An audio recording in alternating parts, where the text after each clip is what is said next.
Hello there, everybody. WhatCulture Wrestling's Adam Cleary here, and I want to talk to you a little bit about hype. Like, right now, we are at StarCast 2 for AEW's Double or Nothing. It's today. It's this big wrestling show. Everyone's very excited about it. We're in the convention hall now. If you just sort of have a look around, people are starting to filter out. It's been a long day.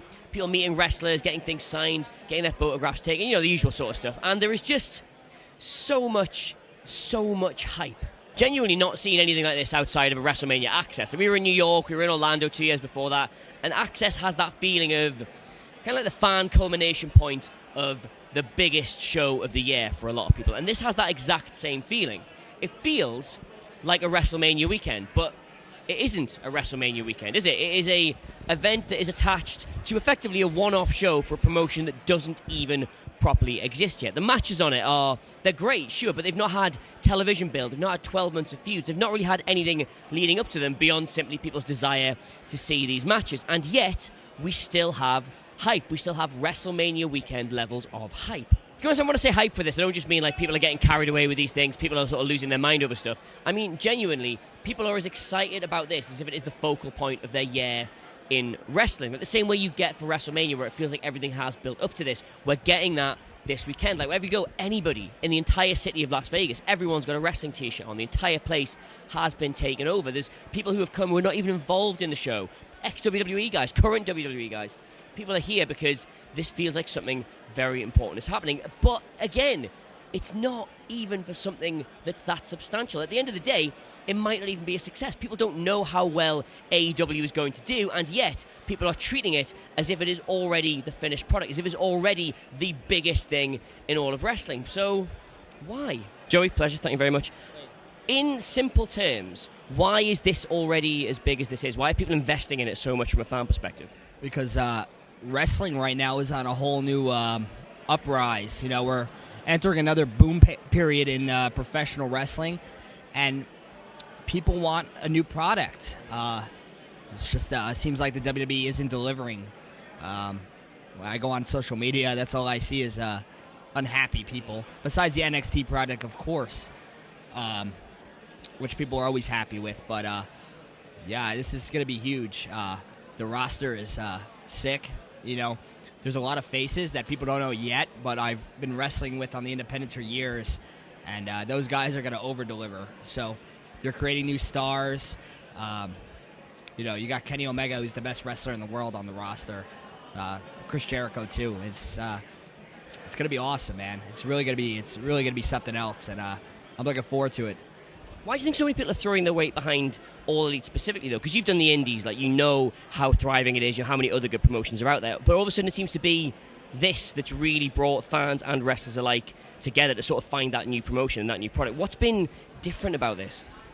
It's financial backing. Is millions and millions of dollars behind the product that people know that Tony and all the guys are going to over-deliver with what's been missing from the products that they've been watching on TV throughout the last couple of years. So I think it's like the possibilities seem like they're endless to the wrestling fans, and we'll see tomorrow. I think it's gonna people coming in with high expectations, and I think we're gonna blow those away at a Double or Nothing for sure. You said the possibilities are endless. Like, realistically, where do you think it can go? Do you think it can be the biggest wrestling company in the world?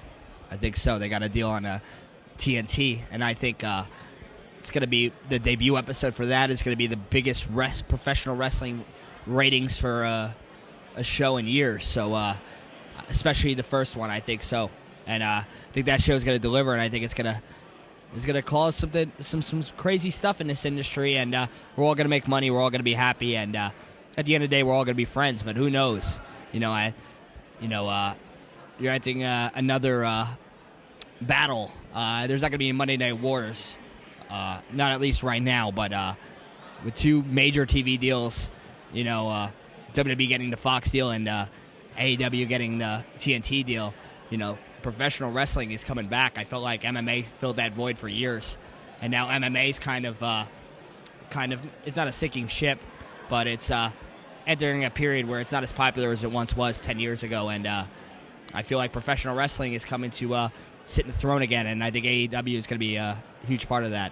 And I mean, just to break this down to the actual numbers for you, I don't just mean there's a lot of wrestling fans here all very excited about wrestling. I mean, in the very short space of time this has been a thing, already the numbers are starting to work from a media perspective. Like, we get to choose what we do for videos, sure, but we want to cover New Japan, we want to cover the British scene. But by and large, we have to pick and choose our times to do that because the money isn't really there from a revenue standpoint. And yet, we are here at All In, covering it the same way we would cover a WrestleMania because, lo and behold, people want to watch these videos. News videos we do about All Elite wrestlers are doing the same kind of views if we were doing them about WWE wrestlers. The interest is there, not just from the people who have turned up today to meet their idols and to attend the show, but from the wider wrestling world. Not quite on that WWE level yet, of course, but at the same time, doing better than anything we've ever seen do or has done, if you know what I mean. Colt Cabana, pleasure. Hey. Simple question. How has AEW found this much fan support and this much hype so quickly? Well, I mean, I can't speak for AEW right now, but I will speak for being at All In and wrestling at All In. And, I did a couple years with WWE or whatever, and you would go to those shows and you would look at the crowd and I would just be like, well, these are, I don't know, like generic wrestling fans, a couple a good percentage of hardcore fans, but generic hardcore fans. And in my world of the independent wrestling world that I've championed for so long, it's been years of 200 people, 500 people, 300 people, sometimes 50 people. And then to be at All In and just look out at that crowd and just be like, every single one of those 10,000 people are like the super fans that I've tried to connect with at shows of 200 people. And somehow they've all come together. And so that, in my mind, is the difference between the AEW crowd or the All In crowd and the WWE crowd, is that WWE is just, they're coming to town, people know the word wrestling, they'll buy their kids tickets, and the AEW or the All In crowd, we're just like people that are so deep into it and so passionate about pro wrestling the way I am and the way I wanted my fans to be. And that's the difference. I think it's just the crazy passion and love and not the casualness of it. I mean, as you know, those people have always been there because, I mean, like, been around the indie scene for, I mean, we all have, like, years and years and years. Those people have always been there in that number. What's it about AEW that think's brought them all together under one banner? Well, I mean, I think it starts with Matt and Nick. And then I think it's just the timing of Matt and Nick finding the way to reach out to the fans through the YouTube show. I mean, but it was years and years of small shows and dedication and the YouTube show. And then take that with Kenny Omega and the way that Japan wrestling, which has always been what the obsessed wrestling fan in America at least thinks about, like, well, that's a different world. That's like better than anything. We only have American wrestling. And then all of a sudden Japanese wrestling became accessible. And all of a sudden Kenny Omega... Oh, look at that. Did we catch that on film? I hope we caught that on film. That was amazing. Can't believe you've done that to me. Kenny Omega being on top of New Japan, and I think the foreign wrestling fan thinking like that's far away, but then all of a sudden he's, but that was the guy that was doing shitty shows in California. So the combination of Matt and Nick and Kenny become accessible, and then obviously, all of a sudden Cody and his wackiness starts getting involved in it, and then Hangman starts becoming a bigger name, and then and Matt and Nick, it's just they start making stars the way they made. I mean, they made Hangman Page a star. They did, and same with some of the other guys. And so it was just the timing, and it just kind of worked out. So they're like the band leaders. It just so happens they're the ones who started kind of this little revolution, and then a guy named Tony Khan with a lot of money said, We'll start a roller coaster and put you on it. I almost hesitate to ask this, but expectations for this long term are very high. Can it possibly live up to them? Oh, I don't know, and I won't answer that. Yeah, I will just enjoy it and hope for the sake of my friends and people in wrestling that they're able to make a lot of money, and everyone's able to make a lot of money, and they all become crazy billionaires, and wrestling kind of goes up a little bit. Go around, you ask sort of people like, what is it about AEW? Why this one? Why of all the promotions, of all the indies, of all the local promotions of New Japan, your Ring of Honors, all the stuff in the UK, all the stuff in America? Why is it taking AEW to get this twice now? Why has it been this promotion? And every single time people come back to this idea of they don't just want a promotion that they love, they want something that can challenge and possibly even change WWE. Like all the frustrations everybody's got with wrestling are just it could be so good. The promoters are so good. The talent is so good. The stars are so good. The matches are occasionally even so good. But the writing and the booking that brings it all together is just so frustrating. It so frequently falls short of that mark. And they just feel here with the people who are behind it. It's wrestlers who are doing it at the end of the day. It's Cody, it's the Bucks who've gone out and they've brought Tony Khan in to make this happen. They know as how frustrated everybody is. They know what will change that. And it's that hope that these people know from the ground up what makes a good wrestling promotion, that they will not make these same mistakes. They'll not fall into these business traps or these, low as I am to say it, the mistakes of letting one man in his 70s write an entire wrestling promotion's programming. And it's hope. It's not hype. It's genuinely hope that this can be the thing that changes it all. Whether or not this goes and changes WWE and we end up having two amazing promotions, or whether or not this comes in and it kills it, or even the third option, whether it just has a nice short run and we'll have a good couple of wrestling shows to celebrate in that time, nobody knows, but they're hopeful, and that's important. Macross, hello. How you doing? Why do you think, of all the promotions, AEW has found this much fan support and this much hype so quickly? I think there is an audience for something new. I think we've been sold false alternatives for upwards of 20 years. Every couple of years, something new and innovative comes around, or so we're told, but it always ends up being Diet WWE or WWE Light.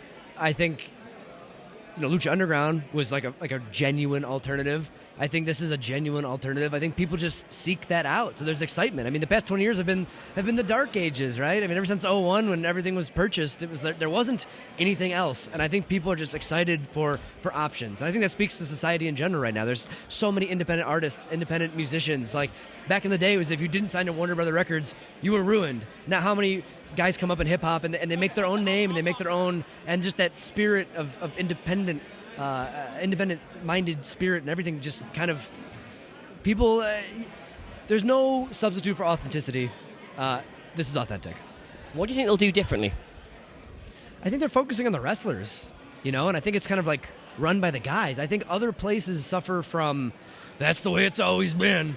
There's a lot of that in wrestling. I can't think what that's an impression of. Like that's the way it is. That's just every wrestling company is always that's the way it is, and these old guys like that's the way we did it.